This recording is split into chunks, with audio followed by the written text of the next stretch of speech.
Olá, tudo bem? Eu sou o Daniel Guanais, sou pastor e sou psicólogo clínico.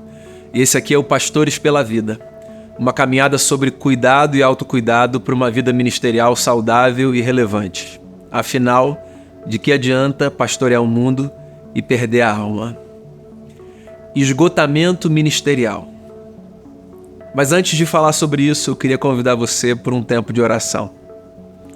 Pai, eu quero colocar diante de Ti o meu coração e o coração de cada irmão e de cada irmã e pedir que o Senhor nos dê o renovo necessário para cada dia nessa jornada. Quero agradecer porque em Ti a gente tem descanso para a nossa alma e que a gente de fato encontre nos Teus braços esse renovo de forças necessário para cada dia nessa jornada tão bela, mas às vezes tão cansativa que é a jornada pastoral. Eu oro assim, colocando o nosso coração diante de Ti, em nome de Jesus, amém. Cerca de 20 anos atrás, quando eu comecei a minha caminhada ministerial, eu me lembro de ouvir, esporadicamente, aqui e ali, algum relato sobre um pastor, uma pastora, que precisou desacelerar no ministério, geralmente por esgotamento. Era gente que já tinha uma certa caminhada nessa jornada pastoral e que, por razões diversas, se percebeu no limite da vida, sabe? E aí precisou fazer uma pausa. Alguns precisaram de fato parar. Nos últimos 10 anos, eu tenho ouvido muito mais sobre isso. Essa incidência de gente muito cansada no ministério parece ter aumentado consideravelmente. E tem um outro dado que para mim é mais preocupante.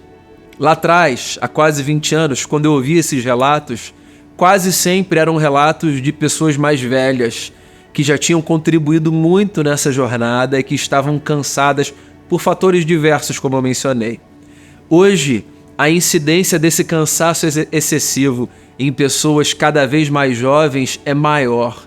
E isso é muito preocupante. Pois é, nós estamos cada vez mais cansados. E é curioso como a gente nem percebe o grau de importância que a gente dá a esse cansaço. Deixa eu explicar para você do que eu estou querendo falar. Às vezes eu tenho a sensação de que a gente disputa coisas na vida que a gente não precisaria disputar, e o cansaço é uma delas.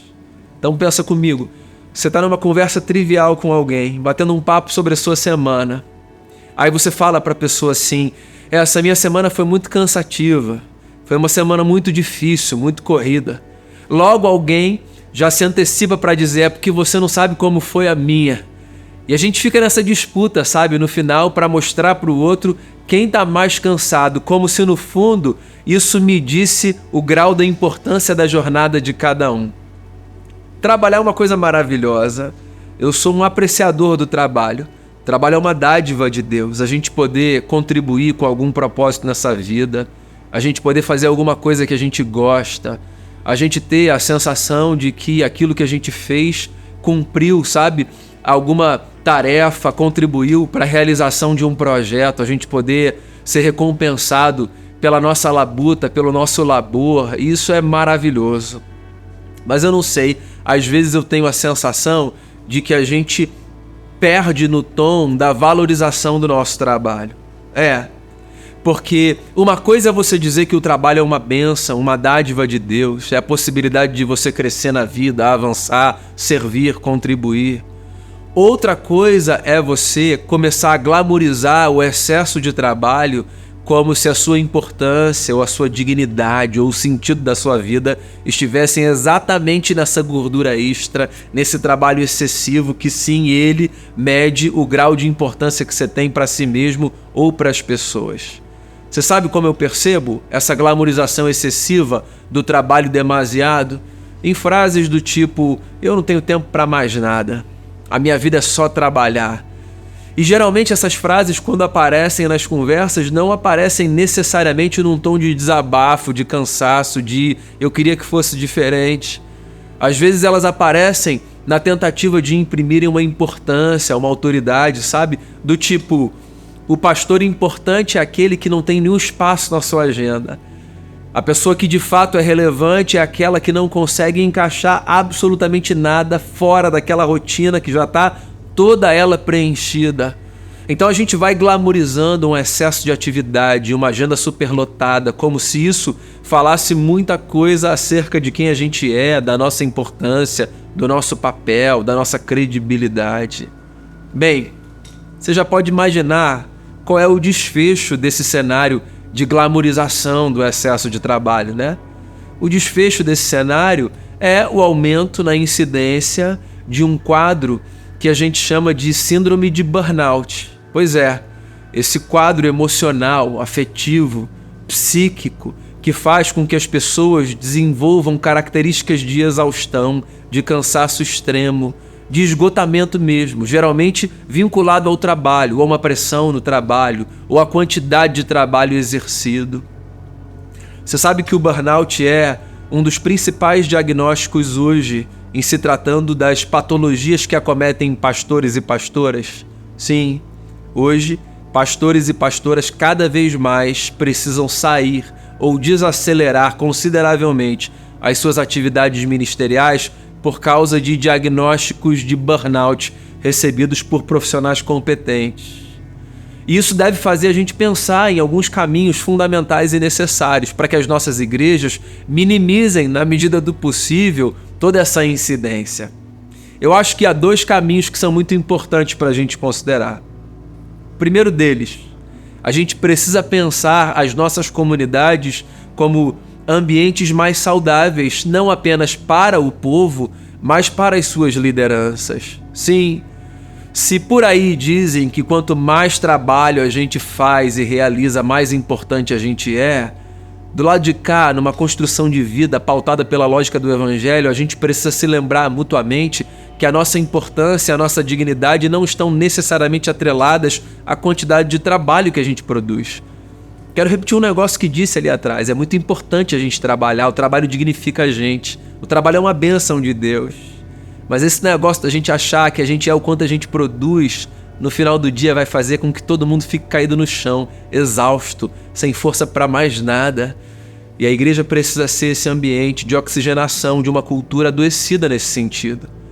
Então é bom que a gente pense, os ambientes que a gente constrói nas nossas comunidades de fé, eles precisam ir na contramão dessa glamorização do excesso de trabalho que pede uma conta altíssima para aqueles que se dedicam a essa pauta. E tem um outro negócio que recai sobre os nossos ombros, nós que somos pastores e pastoras. Eu acho que a gente precisa também reconhecer o fato de que a gente não desacelera nessa atividade ministerial, sabe? Existem alguns contornos que são muito próprios da nossa atividade profissional / ministerial. Percebe? É até difícil definir isso. A gente é pastor, mas a gente precisa ser pastor o tempo todo? Porque as pessoas que são da sua igreja, por exemplo, que trabalham com outras atividades, quando elas saem dos seus escritórios, das suas empresas, do lugar onde elas trabalham, elas viram uma chave e elas vestem outras máscaras sociais. Elas representam outros papéis, né?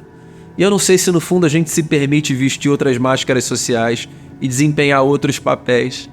Parece que lá no fundo a gente acredita que a gente precisa ser pastor o tempo todo. Como se onde a gente estivesse, não importa qual relação que a gente estivesse cultivando naquele momento, a gente precisasse sempre ter aquela postura do pastor da igreja. A gente precisa, na verdade, ser pai, ser marido, ser amigo, ser filho. Ou seja, existem momentos nos quais a gente precisa desacelerar, sabe, nesse ímpeto com o qual a gente exerce a nossa vocação.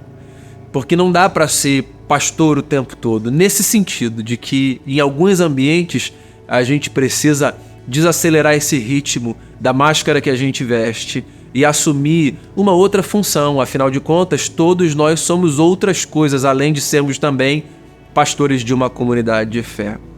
Então considere isso, considere desacelerar na velocidade das suas atividades ministeriais, se lembrando que esse trabalho excessivo, glamorizado, sabe, transformado numa virtude, ele tem oferecido para todos nós um custo muito alto, que ninguém precisa necessariamente pagar.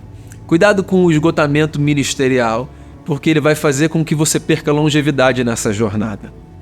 Bem, quero lembrar você, mais uma vez, não deixe de passar no site da Visão Mundial, visãomundial.org/pastores pela vida, porque ali você vai ficar por dentro de alguns motivos pelos quais você pode incluir as nossas crianças na sua lista de oração. Um grande abraço e que Deus abençoe você.